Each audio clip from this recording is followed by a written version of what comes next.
Hi friends, நம்ம சிறுடி கேஸில் வந்து நாளைக்கு என்ன நடக்குது தான் பார்க்க போகிறோம். ஸோ பார்த்தீங்கன்னா, நம்ம ரோஹிணி வந்து அவங்க பையனோட இருந்த அவங்க ஃப்ரெண்டு மனோஜ் ஃப்ரெண்டு வந்து ஃபோட்டோ வந்து காமிச்சிருக்காங்க. ஸோ அதை பார்த்துட்டு நம்ம ரோஹிணி டக்குன்னு அந்த ஃபோட்டோ வாங்கி வந்து எப்படியாவது வந்து ஒரு வழியாக வந்து கிழிச்சிடுறாங்க. கிழிச்சு வந்து போட்டால் நல்லது நினச்சிடுறாங்க.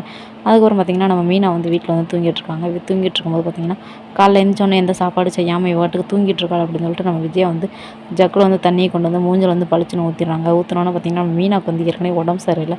அதனால தான் அவங்களே வந்து தூங்குறாங்க. இல்லைன்னா அவங்க பாட்டுக்கு எந்திரிச்சு எப்பயும் போல வந்து சமைச்சிருவாங்க. அது கூட தெரியாமல் விஜயா வந்து இப்படி பண்ணோன்னே முத்துக்கு பயங்கரமாக கோவம் வருது. கோவம் வந்தோன்னே அதை பிடுங்கி சாப்புன்னு அவங்கள அடிக்க போகிற மாதிரி அடிக்க போய் டம்முன்னு கீழே போட்டாங்க.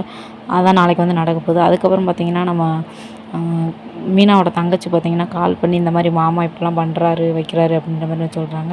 என்ன விஷயம் நடந்துச்சுன்னு சொல்லிட்டு நம்ம மீனா வந்து எடுத்து சொல்கிறாங்க. அதுக்கப்புறம் தான் தெரியுது அப்படின்னா இவ்வளோ விஷயம் நடந்திருக்கா அப்படின்ற மாதிரி அவங்க தங்கச்சியுமே பார்த்திங்கன்னா அவங்க வீட்டுக்கிட்ட போய் பேசுகிறாங்க. பேசணுன்னு பார்த்திங்கன்னா நான்லாம் எந்த தப்பும் பண்ணல. ஏன்னா ஆனால் மீனாவோட தங்கச்சியோட ஹஸ்பண்ட் பார்த்திங்கன்னா அந்த போலீஸ்கார் ரொம்ப ஓவராக தான் பண்ணுறாரு.